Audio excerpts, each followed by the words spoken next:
Right then, that's what I was doing. He practiced a lot of Pardon me.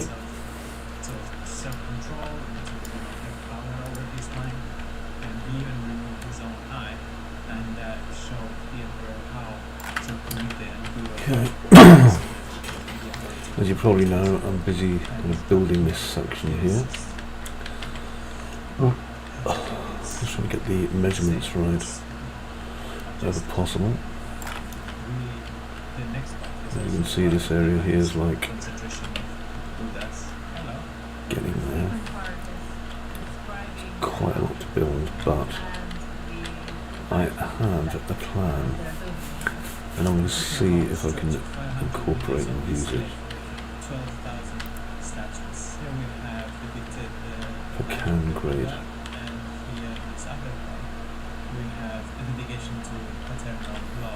Okay, so I know that's not the right size. It's unfortunate. So I'm going to swap this one. Grab this piece. Move it over to here.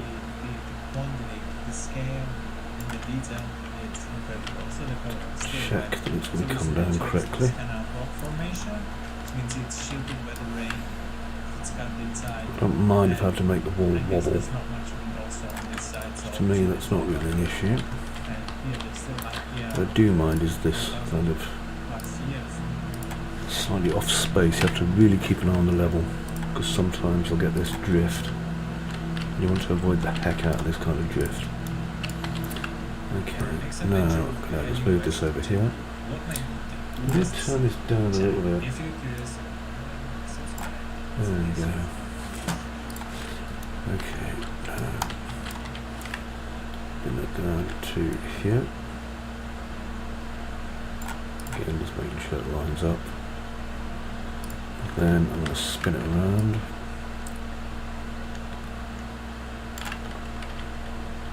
Move this to here.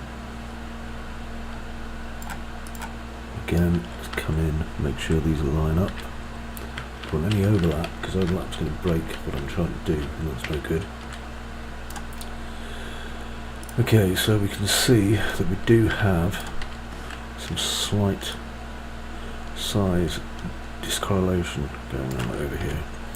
So what I'm going to do is use, talked about this many times as a 3D artist, I want artistic eye to fix this shit. So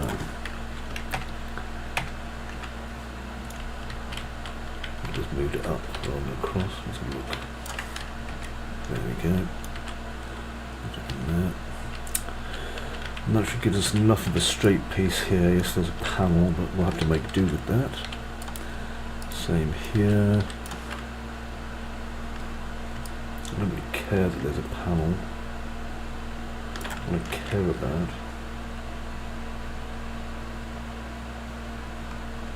is that it works.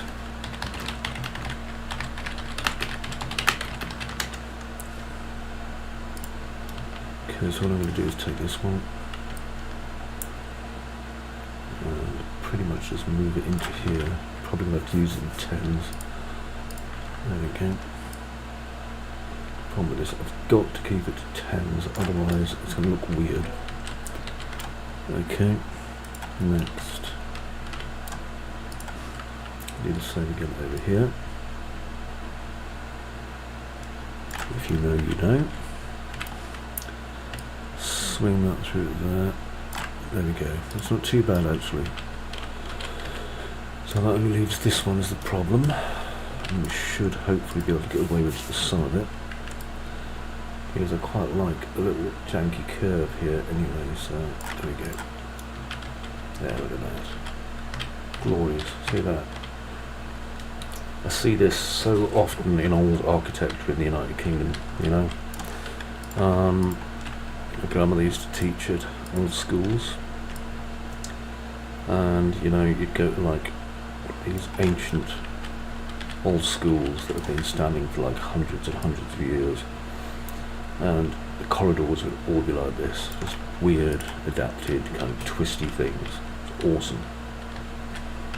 Okay, let's go look down here. Make sure everything's making sense. Good. Just don't get lost, which is the plan. I'm getting lost myself, then it means it's working. Here leads to this one, comes down here, swings around, comes down to here, goes over here and out there. Good. Let's focus on this one now, because we've been back here for a while. See where this is? Beautiful. Okay, so get some walls in. So what we're going to do is bring this out down this little thin corridor, which hopefully is going to make our player extremely nervous, and then we'll do something from that. So this little narrow one here,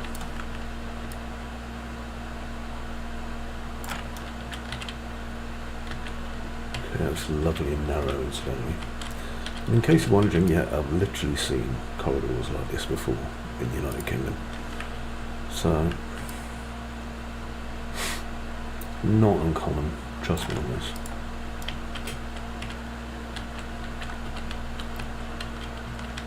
A lot of the time you see these corridors will be created for, like, you know, certain classes or people like that. But generally, the richer folk, what live in the big house, don't give a toss. So, you know, too bad. There we are. Put that there. So if you can't squeeze down this narrow corridor, well, you know, they'll get someone who can. Anyway, let's go back over here. And I can see that we've got a lovely corridor over here that I'm going to make use of. So for this to work, again, I'm going to grab an existing wall. By the way, hello to anybody who's in the channel. I realise I'm being a terrible host in not saying hello, so I'm just going to go over to Twitch and just see what the heck's going down in Funky Town. I know I'm not one of these beautiful Twitch streamers, which I apologise. There may not even be anybody in my channel for all I know. God, I have no idea. I can't tell. I'll type hello anyway. How does that sound? There you go, look at that. Now you can feel like if you're in there, say hello back. Okay, if you say hello back, we can have a conversation.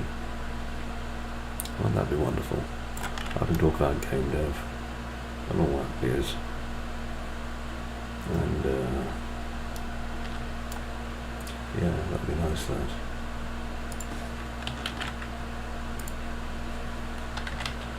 Yeah, I'm looking for that. So, let me see.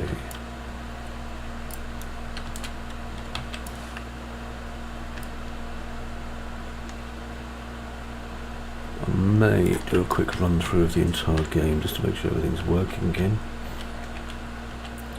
Because it's surprising how often things kind of, the wheels come off, you know.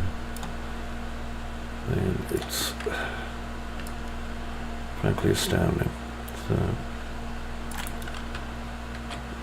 right, see that bit of space there. Ah, there you go, it fits. Beautiful. Okay, move this up to here.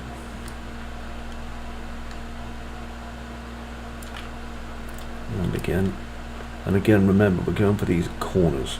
If you've never been in some sort of a beautiful old British pile, you know, then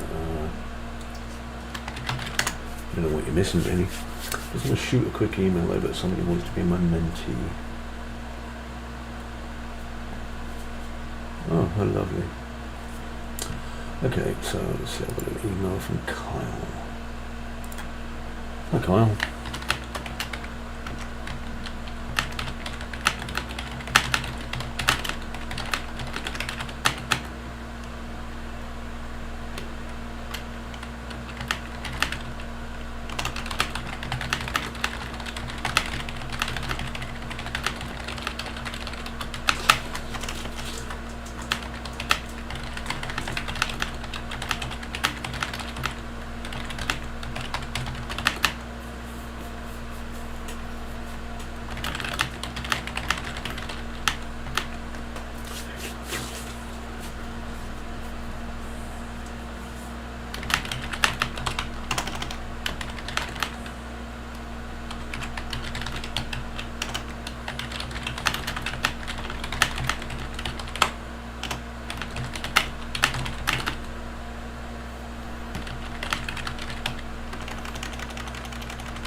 There we go, sent some quick information over to someone, and I'm going to get back to doing a bit of streaming. Now, I want to keep these corridors nice and wide,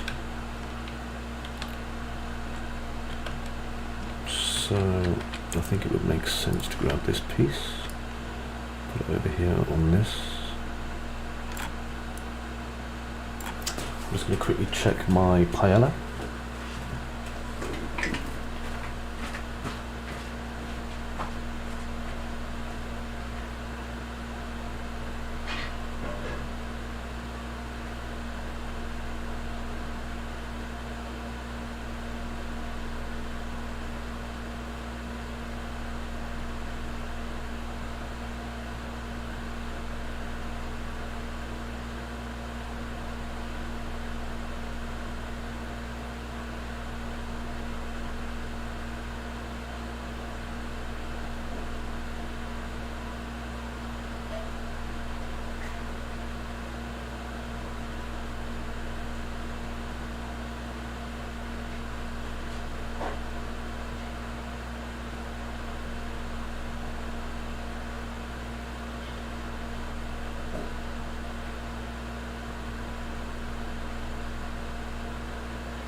Oh, okay, damn, that's some good power.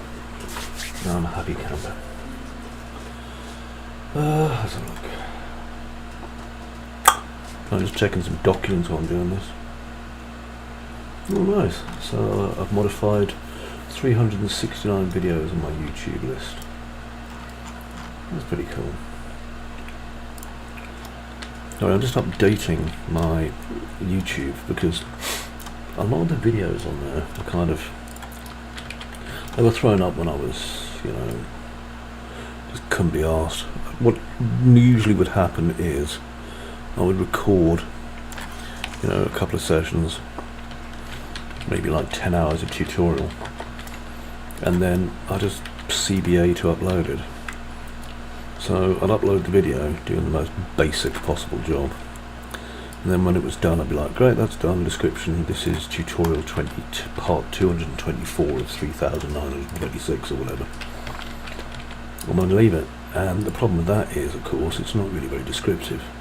There's probably people out there who have not watched / enjoyed my video tutorials, which is fine. Like, you know, I'm not asking you to. I'm not filled with that kind of ego, okay? But at the same time, it was pointed out to me that it's kind of a historic record as much as anything, because, you know, this was basically how it kind of started. The whole free education movement was between myself and a guy called Jason Busby, who's sadly dead now. Really nice guy. And, you know, I'm not even sure if Jason's stuff's curated, kept online anymore, actually. It'd be a shame if it wasn't. I wonder what's happened to it. I'll have to look into that. If it isn't, I'll, sure that his wife still remembers me. I can always ask nicely if she wants me to pop it online. It could well be on his old YouTube channel, because he did have one. I remember they sold the rights to the 3D Buzz name years and years ago after he died.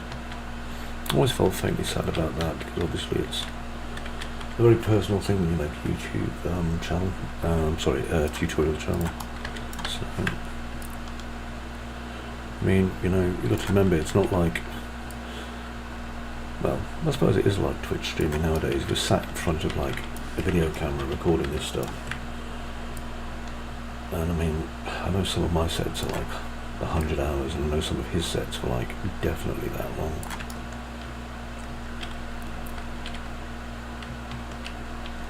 Yeah, this is getting that definite kind of vibe here of like this crazy maze-like thing going on here, which I'm liking. I'm going to cheat in a minute as well, which is cool because I can get away with it. And the thing is, the average person inside of here won't know, dear watcher, if there are any dear watchers here, I won't know what it is that I'm doing, or that I've cheated a wee bit. Rather beautiful, really. There we go. Yeah, that's the one. Okay, so what I need to do is I need to make a tail come out. By that, what I mean is that I have to make a standard sized exit over here. I'm just going to change this to 10.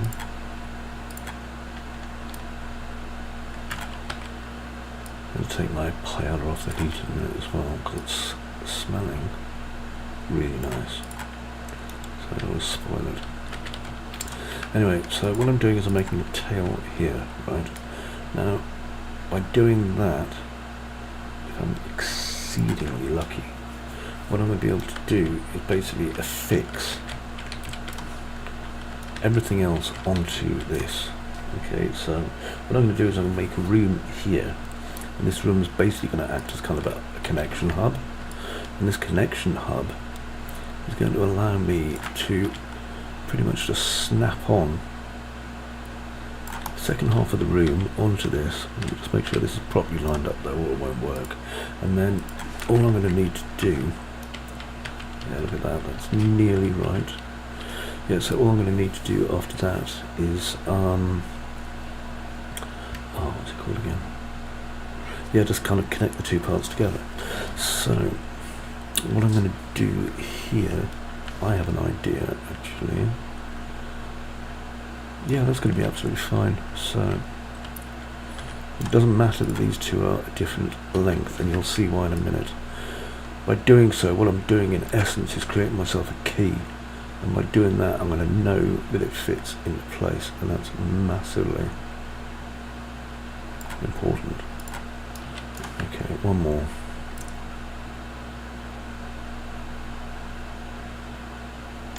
Oh shit, look at that. I was using a snap value of 1. Can't do that. Right, so I'm going to use a minimum snap value of 10, otherwise I'm going to end up with basically shaky foundations.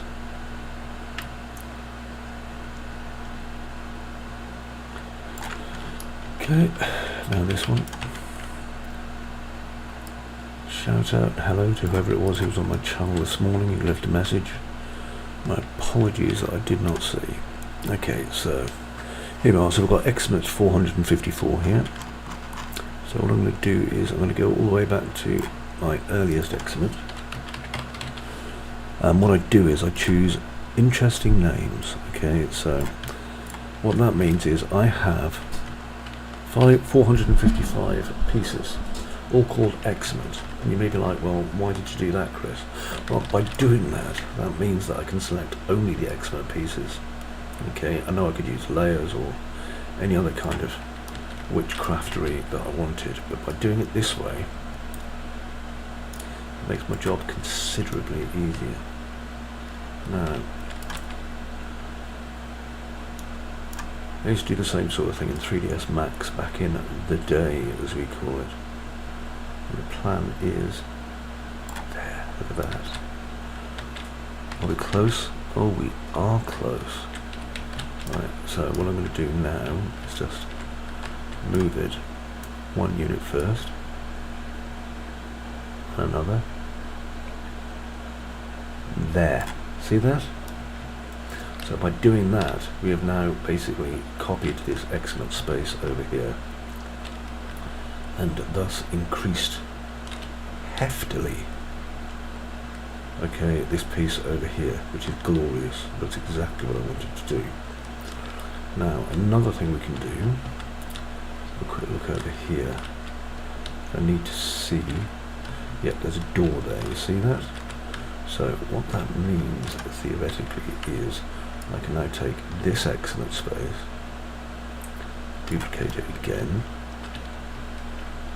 Remember, as long as we're lining up, so I'm going to change this now to maybe 100. If you look now, it's always going to line up. Okay, so all I need to do now is find basically a space, and this should be perfect.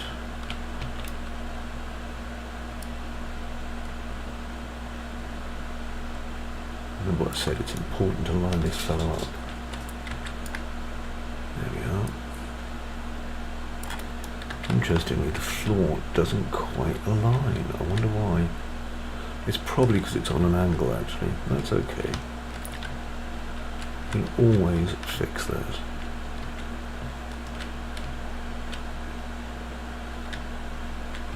As long as we can, like, you know, wedge things together, we can hide defects with carpets and all sorts of things. What I'm trying to do at the minute, though, is just find, there it is, find a place that I can join this Xmit space onto here. And can you see it? Because I can. It's just there. It's going to be a tiniest amount of overlap, but that's okay. So bring this down to 10s again. Remember, we want to make sure that this is overlapping perfectly. Now, if you look, that's got one difference there, which is a bit of an issue for me. So don't think I can budge or nudge everything one space. No, I can't. So fortunate really, but what I can do, deselect, select, and you'll notice it moves my pivot point. Now I just need to change this to 1, because having that pivot point is crucial, as you can well imagine.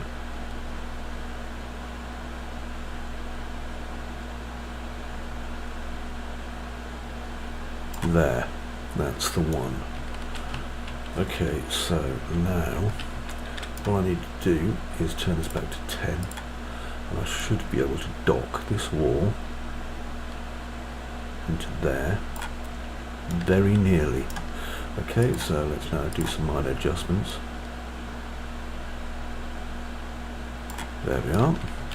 And now we have an interior here, and we can see that the exmit space connects at last to this area here, and that's the important bit, because we needed it to connect over there.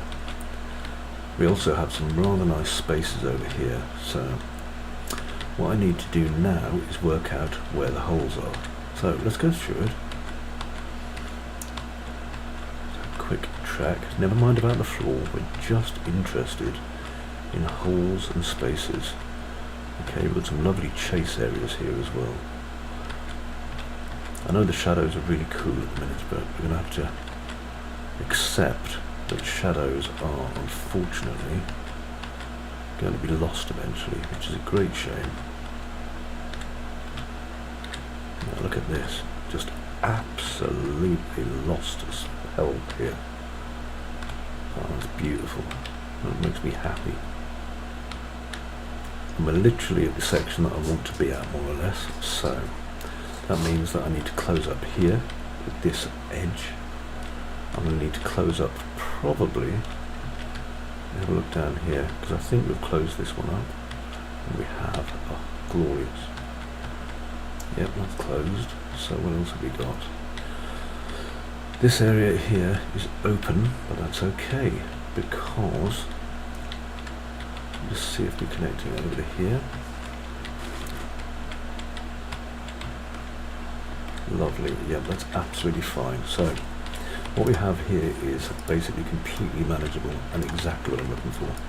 Let's swing this door and this wall into place. Just undo that a minute. Slightly itchy foot, which is concerning. It means I probably need an antihistamine. Itch, itch, itch. Better go and get an antihistamine. One moment.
No. Pretty good. Pretty good. Yummy. Now you're going to enjoy listening to me eating some paella. Ah. Just that. obviously we need to be careful here. We have a doorway here and a doorway there, and it would appear we have some connecting doorways here, which is fab. Okay, so I think we should take advantage of these doorways over here. So what I'm going to do, take this back to 10 again.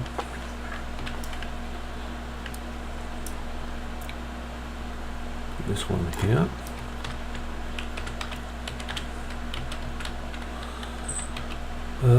We just need to bring this in. There we go. So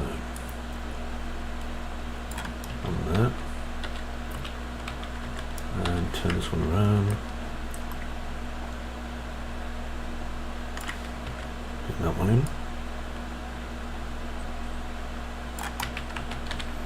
Be careful, I've not got anything intersecting the wall. These need to be the same length. What we need is plenty of spaces where the player is going to get sent by the custodian system, which is going to be greatly annoying to the player, but that's the whole kind of point of it.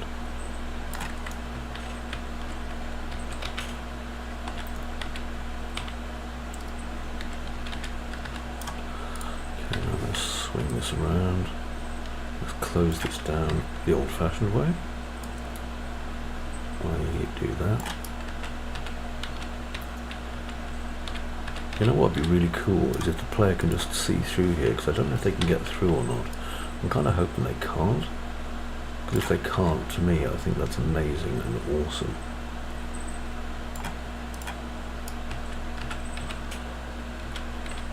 No, they can, but that's okay. Being able to get through is still good. Besides which, I'm not really care. Okay.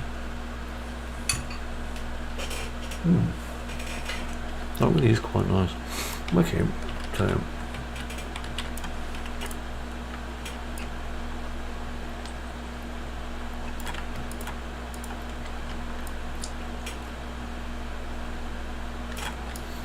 yeah, look at that. We've got like this weird little bridge going on here.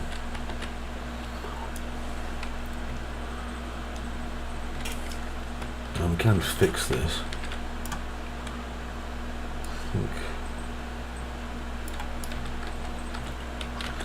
Easiest thing to do is probably leave like a little space there and just fix it on one side. There we go. Yeah, here's the problem, you see, it's because it's turned. So what we're going to notice, or at least what you're going to notice, is that these parts kind of turn around. There we are.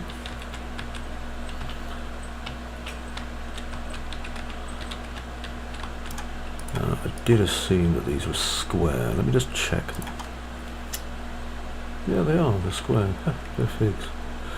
Alright, so peculiar.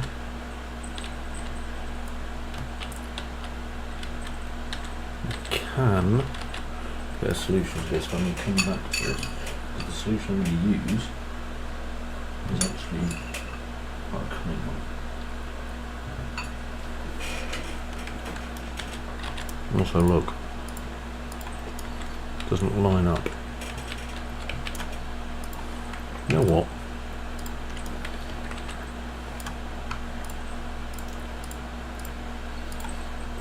I'm going to see.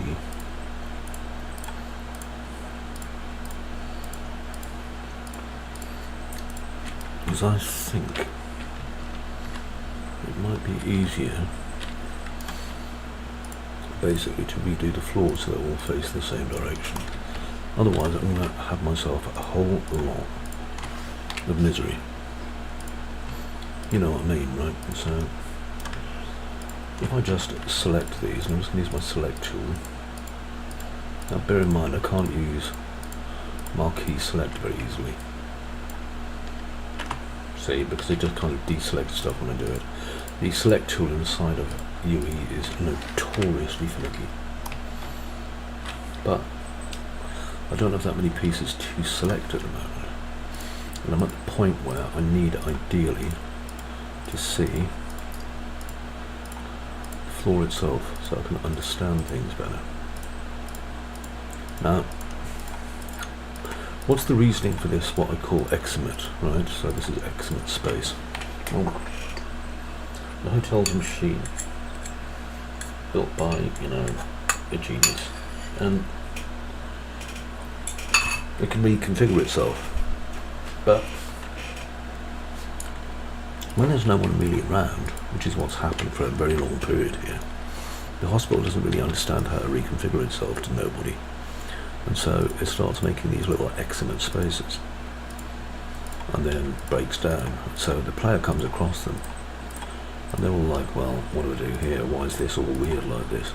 And that's how we end up with these beautiful kind of old English country house style passageways, which is obviously like a great precursor really to the whole idea of liminality in the first place, of which I'm a massive fan, because I remember first encountering what people would perceive as liminality back in, must have been about the 1980s, when my uncle had a high-class kitchen showroom in Norwich, and it was great because what would happen is he would, you know, invite us over and I'd get to hang out and play there, and it was like a maze, and you go down like long passageways of like these faintly cream coloured wall things,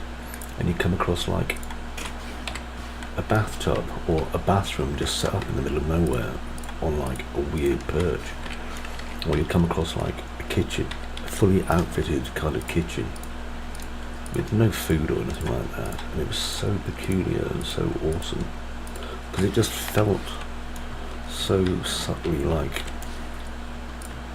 I don't know, wrong, you know, exactly what people get when they go into this whole kind of liminality thing, you know, and that's exactly what it was. It was like a space that I'd forgotten. I used to play for hours there, because in these kind of kitchen showrooms, just like in the film The Back Rooms, okay, where he's wandering around his like crap furniture store, basically they didn't get many customers, especially high class ones. You know, high class ones and really shitty cheap ones, like in the film The Back Rooms, basically got the same amount of customers. You get like one person came in like every 4 days, but that'd be enough basically for the entire place to make its money back, because they were selling like £35,000 kitchens back in the 1980s to like rich yuppies. And it was awesome, because again, these kitchens, you know, a lot of them were kind of semi-automated, so you'd go in and they had those weird cupboards that kind of open themselves and doors that close themselves and all that kind of stuff. And another thing he did, I mean, you see this with pool rooms, is there'd be like really expensive bathtubs with like all the jets and everything filled with water, and they put fresh water in, like, you know, every day or two, but it'd be freezing cold, and it'd be freezing cold water in these things, because, by the way, hello, please feel free to say hello in the chat, you know, otherwise I'm talking about like 1980s kitchen showrooms. But that's the thing, you'd be exploring these kitchen showrooms and you come across like a filled bathtub, no bubble bath in the water, because obviously it had been left there for like a day or 2 days or something like that. Freezing cold water, and, you know, apart from that, absolutely pristine. And I mean, in terms of, I suppose that you can kind of understand, again, looking towards this whole kind of backrooms thing now, you know, it really fitted in with that kind of psychology. It was like, it was this eximate space, which is why I use the term eximate so much. It was this space where people once had been, but now weren't. That's how it presented itself. It was like you'd taken the people away. It was like this alien place. And because you had these massive corridors that went nowhere, you know, you'd leave the bathroom, you'd turn a corner, there'd be another weird, empty, luxury kitchen. It was so cool. What was particularly weird as well, I suppose, was that, I mean, my Aunt Jennifer, she had Like, there was one working kitchen that had everything plugged in, right? So all the stuff was plugged in this like one luxury kitchen, so they could show people and they could make some meals and stuff. And so in an evening, if she was still working there with George, I'd kind of go in and she'd be cooking some crazy 1980s food. But it was at the very top, so you had to go down all these passageways and past this. There'd be an office in a side room and stuff, but it all looked like the back rooms because it was flipping enormous. And then you'd get in there and there'd be like was it banana fritters or something? Some sort of weird banana dish. Because you've got to remember it was the 1980s, they were very experimental with their cooking in the 1980s. I was just a little kid then, I knew no better. But it was great, you know? And I don't know, I just used to love going there so much. It's a shame because George, he wasn't actually my uncle, he was like my aunt's boyfriend, Greek fella, and he died, must be well over 20 years ago now. But you know, we all have these memories we carry on, and that's like one of them, this absolutely glorious kitchen showroom that basically, you know, really got me into the idea of these strange, oddly sized, like inconsistently made areas that look like they should be habited but at the same time shouldn't be, and it's such a difficult thing to explain. I think that's why Kane Parsons did such a good job really with the back rooms when he started making the YouTube videos, because he really seemed to understand it naturally, and that's a heck of a thing. It really is, being able to understand like that nature of foreboding, but also keeping the desire to know what's around the next corner. You know, that feeling of, you know, this is a place where people aren't supposed to be, but I wonder what's around there. And then you round the corner and there's like a kitchen. You round the corner and there's a bathroom. You round the corner and there's just a single chair with a side table with like an old catalogue on it from 10 years ago, because of course they furnished these things with such random stuff. Absolutely fantastic. Right, so while I've been talking to you, you may notice that I've finished the copying, so I'm going to start putting the floors back in, because what I needed to do was fix the fact that the floors were Donald ducked, right? So by having these set to 100 like I do now, I can basically start filling in the gaps where there is no floor. I'm going to probably overfill it, because the good thing is that, as you just saw when I was removing them, it's really easy to remove them. Anyway, while I'm doing this, because you don't want to hear me saying, and now I click another one, and now I click another one, and because I am exceedingly good at talking, as you've no doubt worked out by now, I'm a pro, by the way, I'm going to chat about, you know, something else. So, I remember when I was a kid, there was more than a few occasions where I ended up in like strange country houses, right? Because I know, like, it's a running joke, isn't it? You know, kind of, oh, everyone lives in castles in England and all this kind of shit. But my grandmother was a private school teacher, and she used to teach like slightly upper crust ladies. And so she used to have to go to job interviews at like these really big old manor houses and mansions and stuff, especially if she was considering doing like a bit of nanny work, or, you know, a bit of specialist kind of rich person housekeeping jobs, basically, you know, keeping the young people educated and all that biz. And so there was more than a few times that I ended up at these like stately piles. And the fun thing about that is that these places, you know, most of us only go up to the little red kind of rope thing, and we don't go beyond the rope thing, because red rope thing's there to tell us not to go beyond it. But when you actually go into these places and go beyond the red rope, which is rather a nice name really, beyond the red rope, well, once you go beyond them, this is another kind of wrong space, okay? I think that's the best way to describe it. Oh, look at that, that's annoying. I'm going to Control G, that way I can come back to this. Oh no, it's right, that's okay. So let's go back here, Shift G. Yeah, so it's a different kind of wrong space, right? In that the pure liminality of a kitchen showroom, for example, that is like vastly empty spaces that just, you know, you'll turn a corner, like I've said, you'll come across nothing. Whereas country piles and ancient British, you know, mansions that were turned into boarding schools, a la Harry Potter, those ones are just clustered with crap. And by that I mean that, like, you're walking down, you know, an old corridor covered in dust, which, you know, they clean it to the best of their abilities, but these things are massive.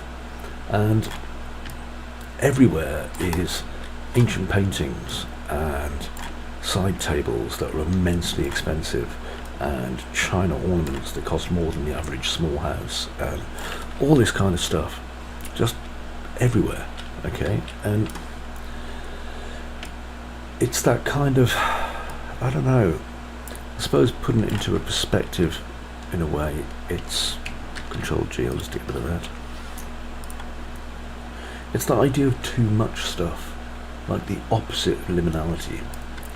And that becomes strange in itself, because that does the same trick as liminality, right? If you ever, you know, seen a video game, for example, of huge overfilled libraries and you're going through them and the corridors are really small, this is what happens inside of, you know, these enormous old country houses. You're walking through them and they're so overstuffed that the corridors are narrow and the corridors are twisty and windy and stuff. And I mean, boarding schools aren't a new thing to me anyway. I went to boarding school myself when I was a kid. You know, I think, again, if we look for a kind of a history of liminality, boarding schools are a great example of that. Because what we then have is, we have the country pile, you know, this kind of overstuffed mansion. But they tend to take all the valuable stuff out, because kids are assholes and they'll break it.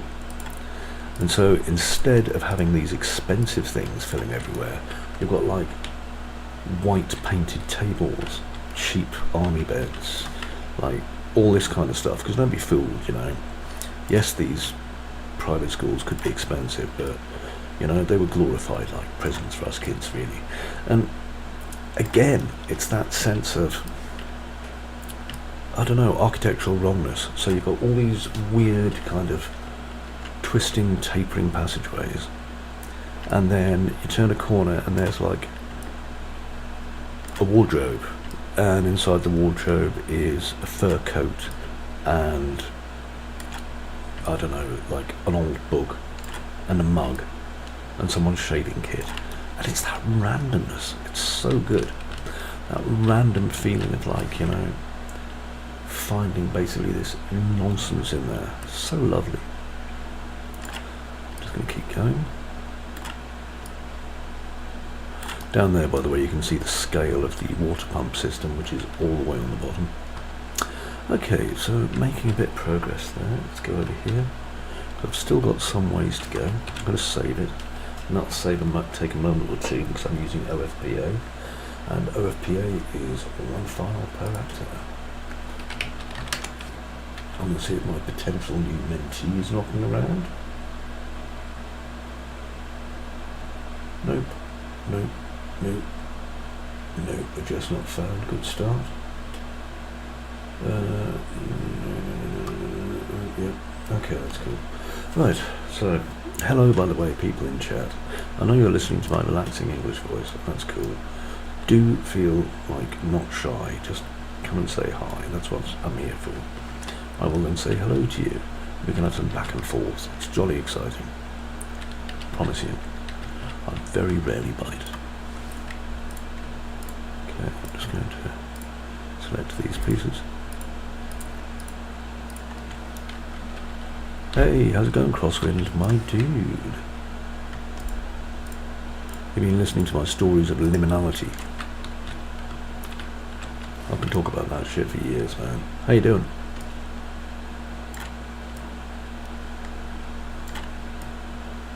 Man, I haven't seen Crosswind in a while. Always takes them a few minutes to type things. Don't be shy, Crosswind. It's cool. Alright, so we now have nearly enough of the maze assembled, which is cool. I'll be sticking the roof on, but not yet, because putting the roof on is the easy part. What I need to do is basically connect stuff. Oh, you poor man. You're still at work, my dude, or at college, or wherever the heck it is you are. I can never remember. I think you're at work, aren't you? Oh, look at that. That big open area here is nasty. Oh, ooh, look at it. This is going to cause some mayhem. Tell them I told them that you can have the day off. It's fine. Tell them Chris said. If they have any questions, just tell them to email me. You can go home and they'll pay you, I've said. In fact, give me your manager's phone number and I'll even phone him up if you want. Hi there, this is Internet Chris. I just want you to know that Crosswind can have the day off because we like him. See? That's how it works. You'd be surprised, like, I used to do things like that all the time. Hi, this is HR. Could you send such and such down here, please? We need to have a talk to him. Thank you so much. And then out we go. Yeah, that works okay there, doesn't it? Okay, I'm going to need to invert this wall. Whee! See that? That's the noise you make when you invert a wall, by the way, Crosswind. Whee! See? Professional. There.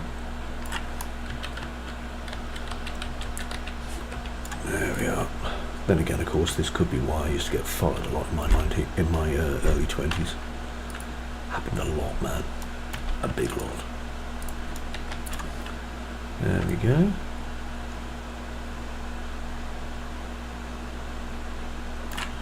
If you want to, you can turn the volume up and I'll pretend to be like doing work-related stuff and I can just shout work things. Like, for example, if you work in like finance, I can shout like, you know, oil stocks are down, sell, sell, sell at the top of my voice or something like that. Make your manager think that we're all working together. It's cool. This looks like a spot for a really, really annoying dead end. I can see a player getting really upset about this dead end, and I think that's good. Because if someone gets so upset, okay, and frustrated that they basically eat their mouse, then I think I'm doing a good job. Yeah, look at that. This dead end is going to frustrate someone no end. Especially if they're being pursued by a custodian. Because the custodians are frankly terrifying. Oh, that's alright then if you work from home. That's not quite as grim. Still pretty grim, of course, because it is nice to be able to go home and not have to work. And if you're working at home, that kind of, well, you know.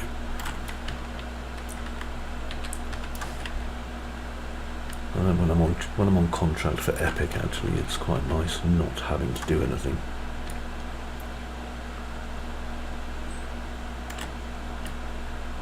Okay. Right. I'm going to move this one over here.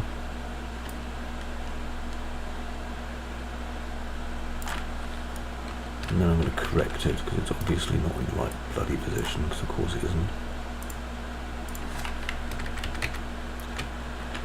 It's amazing, you know how long I've been using Unreal Engine 4, right, Crosswind, which is like a really bloody long time. I mean, I was on the Alpha team when it first came out, for fuck's sakes.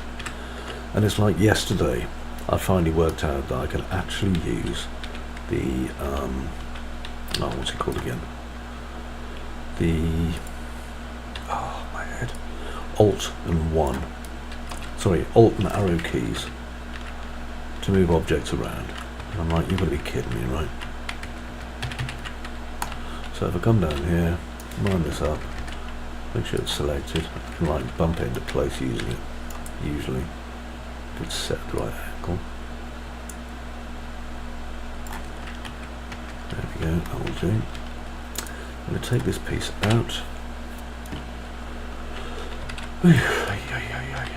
And then revolve this. Admittedly, sometimes it'll just not work, especially if I'm showing someone on video and I want to show them something really cool and then it decides not to work. And when that happens, then I get jolly cross with it. Actually, I'm going to not bother with that one. I'm going to use this one. Reason being,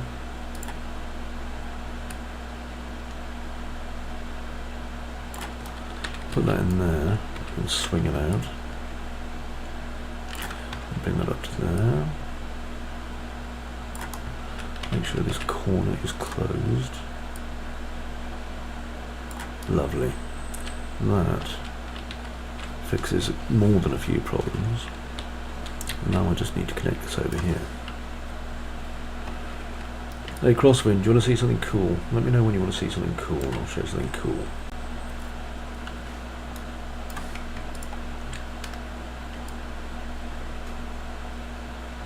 I'm going to show you a piece of over-engineered code. I'm just finished making this wall, just a second. I'll have to turn something off for this to work. There we are, ultra dynamic sky. Right, go away. Now everything gets dark. I think I must have fog enabled somewhere. Yep, exponential height fog. Cool, I'm going to leave that on. Okay, so if I go in here, these little dudes here are custodians. You may have seen some pictures of them in my Discord, right? So, their job is basically to corral the player. So, go from here. Now this is a crowd-based system, which is pretty funky. But they're all hard-coded. They're all like, basically it's a custom-coded C++ plugin, or collection of plugins. So these little things are basically all aware of each other. They're aware of me. Some of them are set to friendly, some of them are not. Over there, that thing sparking in the distance, that's a pacifier. So if I go over there, that thing's going to try and pacify me and knock me the fuck out. But if I go over here, right, these ones are just all sitting idle, but if I go a certain distance, they all spring to life and they form a cordon around me to try and block me from going further. Now they can also form like corridors and direct me in certain directions and stuff. So while that doesn't look like mad, like awesome clever, what this is actually doing is it allows me to completely direct the player to different areas using these, but in a non-destructive way. So I'm not killing the player when they do it. And after a certain amount of time, okay, of holding this pattern, they will get bored anyway and wander off, or there's a certain amount of error correction built into it as well. There we go, they've wandered off again. So what they'll do is they'll go and do something else. Now if I go over here, this one is on patrol, so I'll try and run away from it, but it's going to come for me. This horrible sparking thing. I'll let it catch me. And what it will do is it will zap me, and then these guys here will come and surround me, and then another one can come and try and knock me out and send me off somewhere else. So it's all part of the process for making this thing work, is these ones, and these aren't even the particularly good enemies. These are just ones to like crowd control the player to keep them into and out of certain areas. Another thing I'm doing is, and this is really something I really like, I love the idea of automated mechanized things. So inside of the hospital, in order to navigate it, it's like a maze in ways. So for example, you'll come across like empty rooms like this, and then you realize that this kind of empty room is actually like a treatment room or something like that.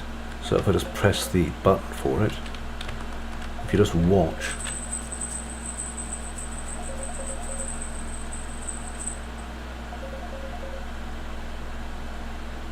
it all basically slides into place using these automated systems. And then I can go down here,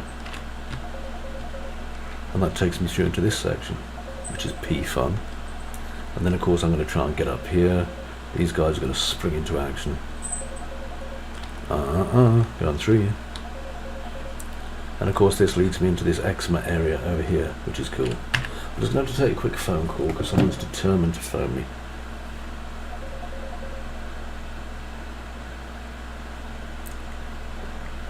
Always ring the fuck off and I've just... so annoying. Bear with.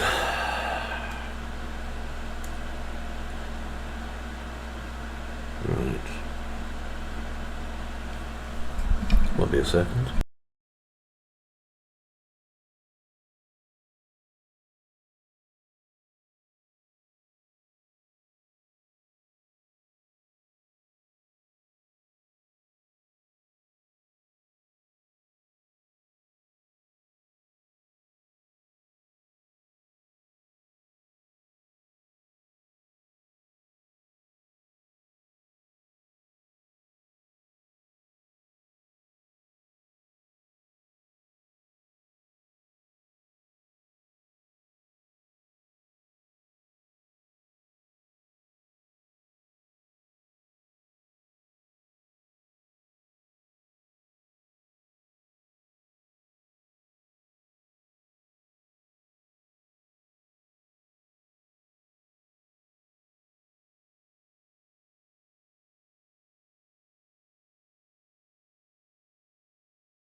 Right, sorry about that. Not too hard. The unfolding room, which is what you're seeing there with the pardon me, the offices, is basically just a sequence linked to a blueprint. So the hard part's just basically making sure that everything fits together, you know. A lot of the hard parts in this really were, hang on a second, I just need to get Ultra Dynamic Sky again, were to do with just organisation as much as anything really. Right, Ultra Dynamic Sky, won't be a sec, I just need to grab this in, pop that there. If I do that, you see, I can temporarily throw the sky on, and then I don't have to keep putting in infinite lights to try and make the bloody system work. I mean, this is round about the size that I need anyway, which is awesome. So, okay, so I've got this. I'm just looking for the area I was in. Here it is, here it is, here it is, here it is. Excellent. Yeah, look at this great big room. It's awesome. Because what I can do in this great big room is I can literally just have like a bed or a table or something just in the middle for no apparent reason. I'll show you another system actually if you want. Hang on a sec. Do you want to see something else, or are you jaded now and ready for a nap? Either's fine.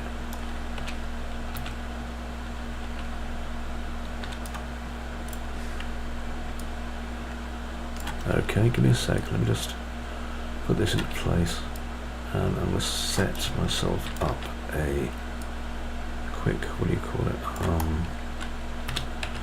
Oh god, what are they called again? A quick bookmark, that's it. So, hang on a sec.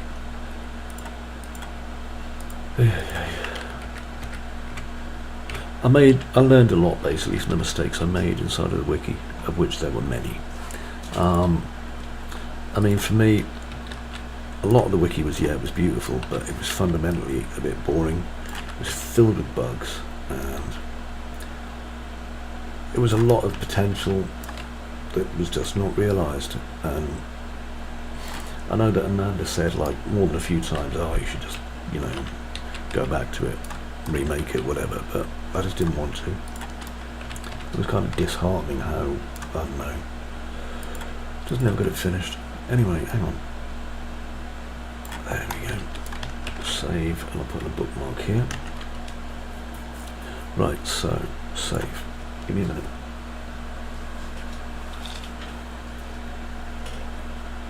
Okay, that's done. So if I press play, we'll go back to the beginning. Well, yeah, I know. That's what Amanda says. She says that, like, actually shipping the game's, like, you know, pretty cool. And it was fun doing it. But, I don't know, I've got a lot to learn. Right, so, here is the asylum. Okay, and I kept basically this part of this room from the wiki and adapted everything else.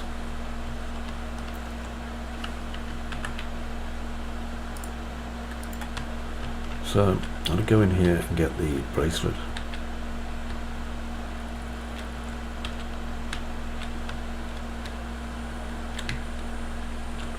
This is just a patient intake bracelet.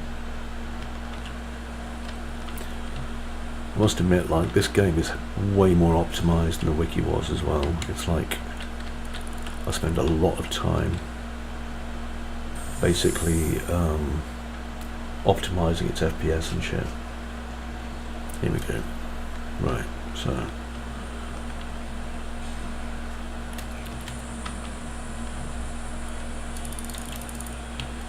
okay. I'll go down to the bedroom. I'm going to pretty much ignore everything that I come across here. This is that, like, huge hall liminality thing that I was talking about. Right, so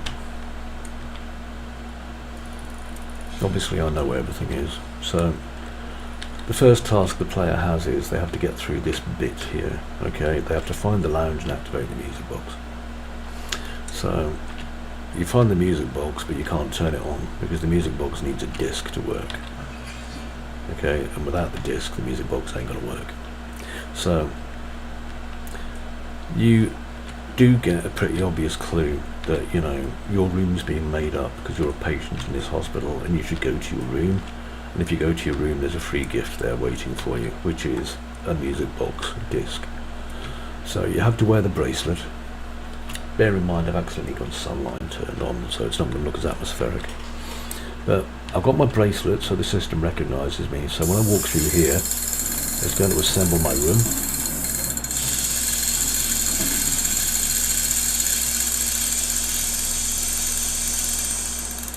For patient no name, because I'm not supposed to be here, so it doesn't know what my name is. And now I can go into this room and pick up the music disc. There it is there. And with the music disc, I can now go and use the music box. And all of this is like basically training the player to understand that this place is a giant mechanical hospital. There we go.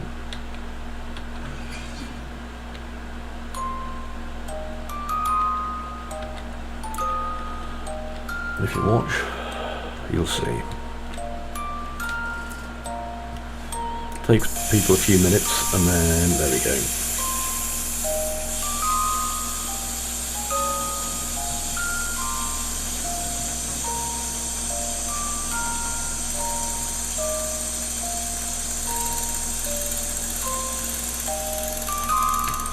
And now we can explore. So that's the next part. The hospital's opened up. I'm going to go to the examination room.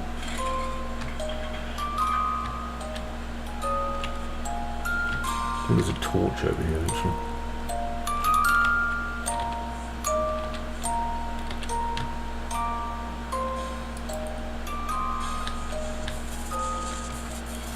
And that leads us back to here.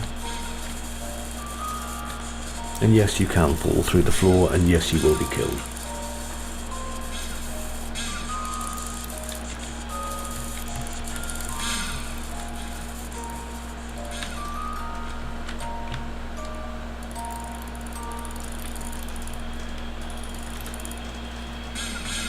It used to be you had to get down here for this to work into this section, but now instead what you've got to do is kind of go over here and into the exit space, which these guys are protecting. Just going to nip through before they close. So go through the exit space. The player's natural urge is to run away from them, and I'll see if I can find a view of where it is you're supposed to be. Having no roof's kind of handy.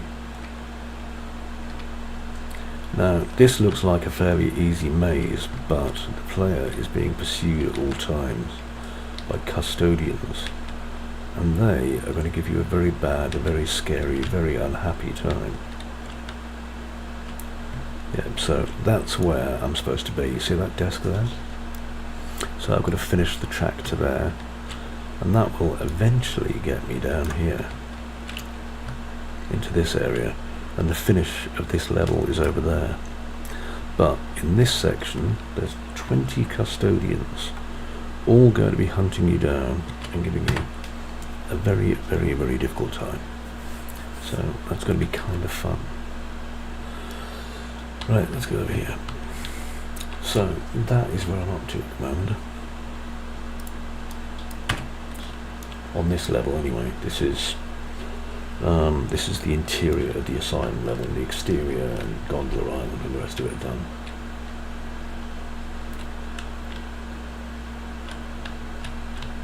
And of course you don't have any weapons, so orcs.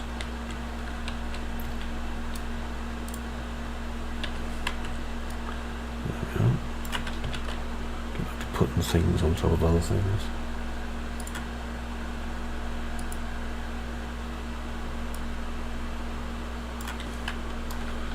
Check this lines up. Yes, it does, so that's good.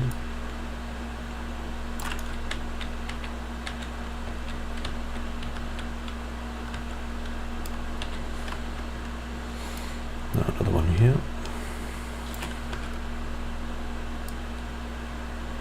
Once the roof's on and the atmosphere's in place for this, I think it's going to be pretty fun, to be honest.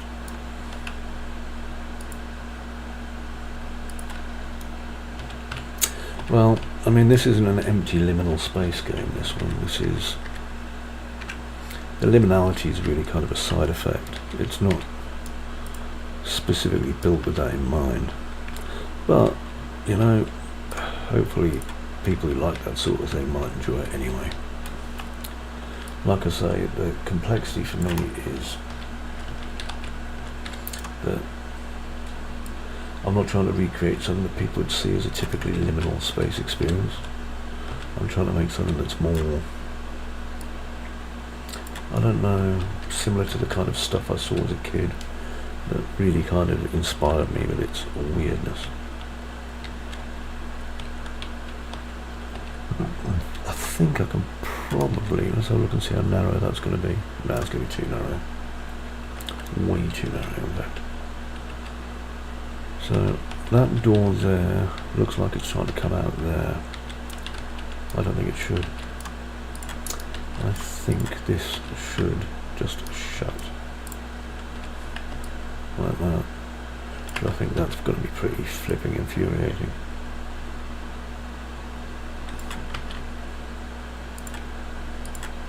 There we are. Yeah, I kind of put off the idea of making like one of these standard liminal game things, but then I thought to myself, well, I really enjoy them. I like liminal space and shit, so why the heck not?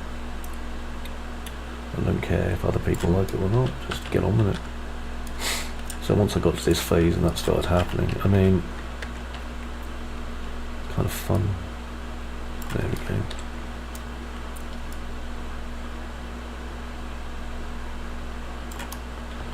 Kind of nice is this space here. I don't think the player can fit through. Let me have a look. I hope they can't, because it means I can put something horrible in there.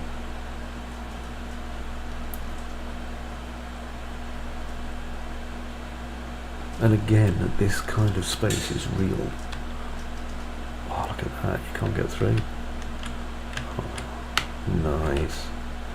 If I can jump through. Yeah, that's going to drive people nuts. Love it. this means that I can now put something like a doorway there or something, and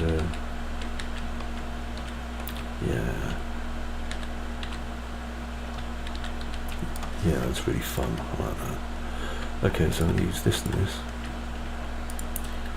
As you can tell, I still talk just as much as I used to. I'll just keep my voice down a bit because Amanda's having a nap.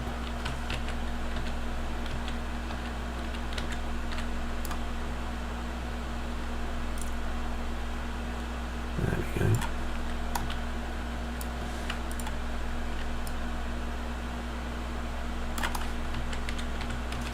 Let's bring these to the same width.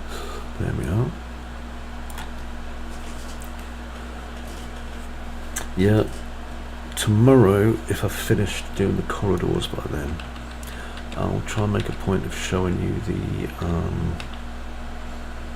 the actual custodian system, because it's one of those things that I'm really, really pleased with. It came out really, really well. So it's like it scared the willies out of me the first time I tested it, which was an ideal test in my opinion.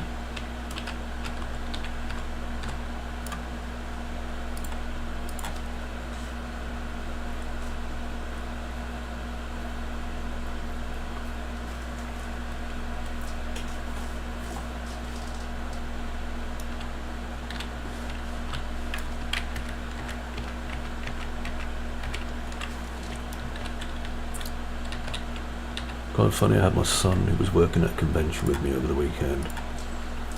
We were doing some voluntary work, working on some merchandise, like selling it, and or rather he was, I was doing something else. And he just phoned me up, which is why I turned the sound off to go, oh, we already sold £766 worth of merchandise. I'm like, dude, that's amazing. That's a really good amount.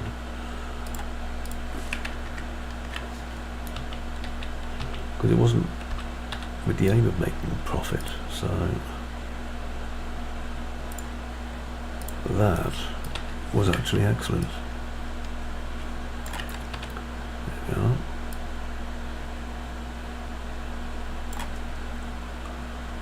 Slightly itchy finger. There we go.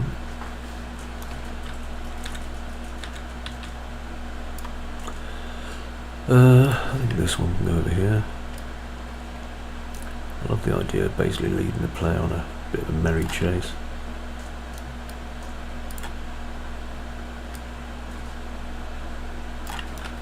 There we go.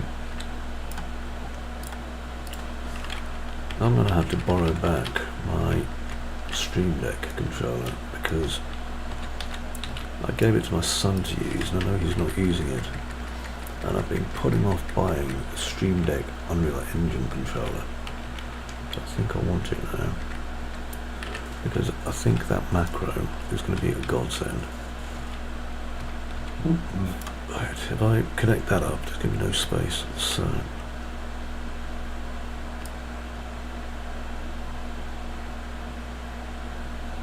like that.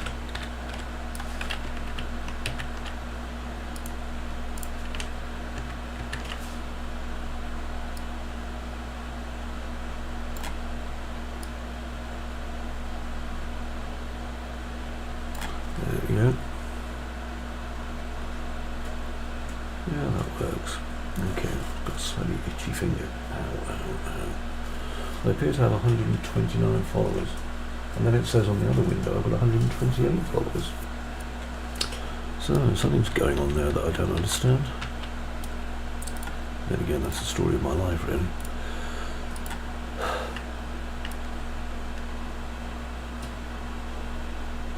Politely waiting at the moment for my other half to wake up so we can both have some dinner.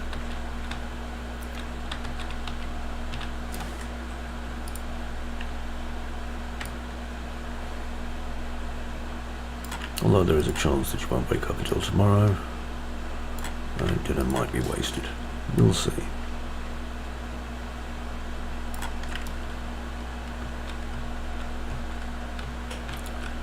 Right, so we've got a door there.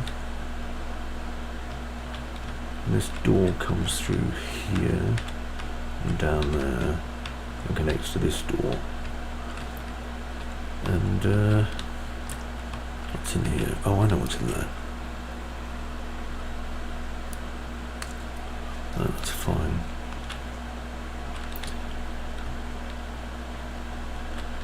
It's time to start stripping down this area now. So, edit.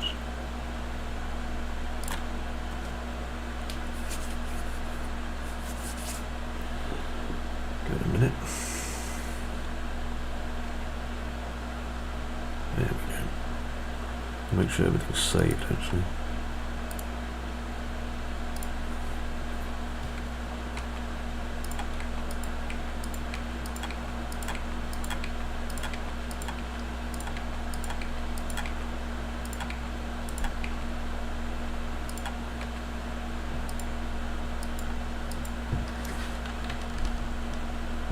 Oh, I think someone's waking up, so it's time for this broadcast to end. I shall see you